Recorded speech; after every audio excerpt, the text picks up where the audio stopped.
Mister Deshmukh आज काफी सालों बाद बनारस पहुंचे।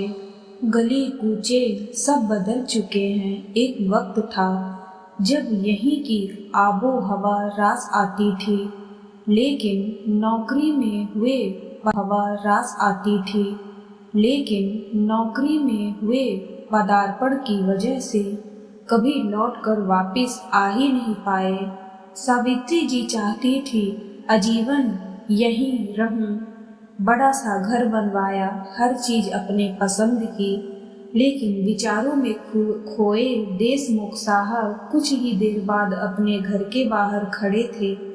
चारों तरफ बड़ी बड़ी इमारतों से घिरा उनका छोटा सा मकान जब से किराएदार गया है बंद पड़ा था।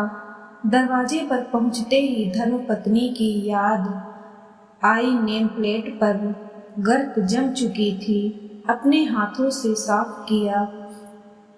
देशमुख सदन देखते ही आंसू छलक पड़ा। नीचे लिखा था अनिरुद्ध देशमुख, सावित्री देशमुख। अनायास की एक हंसी उनके चेहरे पर आ गई और मन अतीत की यादों में खो गया। सुनिए, नेम प्लेट पर मेरा नाम जरूर लिखवाइएगा। क्या सावित्री देशमुख सदन है ना? और फिर तुम्हारा और मेरा किसी का भी नाम हो, फर्क ही क्या पड़ता है? मेरे नाम से भी तो तुम्हारी पहचान होती है, हम तुम अलग थोड़े ही हैं। लेकिन सावित्री जी हट कर बैठी। ना जी ना, देशमुख सदन में बसंती संध्या कोई भी रह सकती है। मेरा नाम मेरी पहचान है और ये घर मेरा वजूद। कल को जब नहीं रहूंगी ना, तो ले आना किसी बसंती को, लेकिन नेम प्लेट पे मेरे नाम को देखेगी तो सौत भी डरेगी, कह हंसने लगी। नेम प्लेट पर लिखा मेरा नाम मेरी पहचान रहेगा, और फिर कभी ऐसी परिचित या डाकिया मेरे नाम से भी तो आवाज लगाएगा। क्या फिजूल की बात करती हो? हाँ, हो तो तुम शर्मा जी के ही मित्र। भाभी जी कितनी बुरी औरत है, स्कूल में प्रिंसिपल हैं, उनका बराबर सहयोग करती हैं।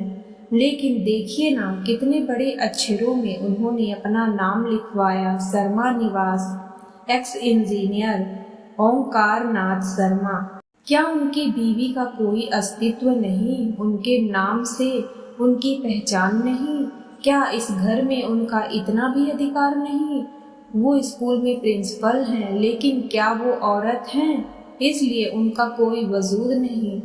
फिर अपना क्या कहूँ, आज सोचते होंगे डायरी में अपनी कुशलता दिखाने वाली की क्या पहचान।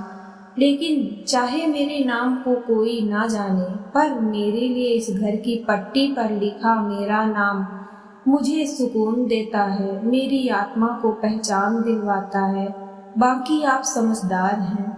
देशमुख साहब अतीत में खोए हुए थे कि बगल वाले घर से किसी ने आवाज दी, अंकल कुछ चाहिए? नहीं नहीं, मैं देशमुख, आप शर्मा जी के यहाँ से। जी अंकल आइए ना, पापा तो अब इस दुनिया में नहीं रहे, मम्मी को बुलाती हूँ। आप सावित्री आंटी के हस्बैंड हैं ना? तुम जानती हो? जी, मम्मी अक्सर उनके किस्से सुनाती हैं। देखा तो घर में मिसेस शर्मा रिटायर्ड प्रिंसिपल का ही कोई वजूद नहीं था। पति की जगह अब बहू बेटे के नाम की पट्टी थी। सावित्री वो इस दुनिया में नहीं। घर आकर मिस्टर देशमुख ने ठान ली, सावित्री को पहचान दिला कर रहूंगा। जिस इंसान ने उनका लिखा पढ़ा भी नहीं था, आज केवल पढ़ा ही नहीं, डायरी के पन्नों को इकट्ठा कर उनके नाम की किताब छपवाई। किताब की अनावरण पार्टी है, महज नेम प्लेट पर लिखे उनके नाम को ही नहीं, घर को भी सावित्री सदन के रूप में पहचान दिलवाई। उनकी फोटो के पास जाकर बोले, आज तो बहुत खुश होगी, तुम्हारा वजूद मैंने जिंदा रखा सावित्री। अफसोस यही है कि समझने में देर कर दी।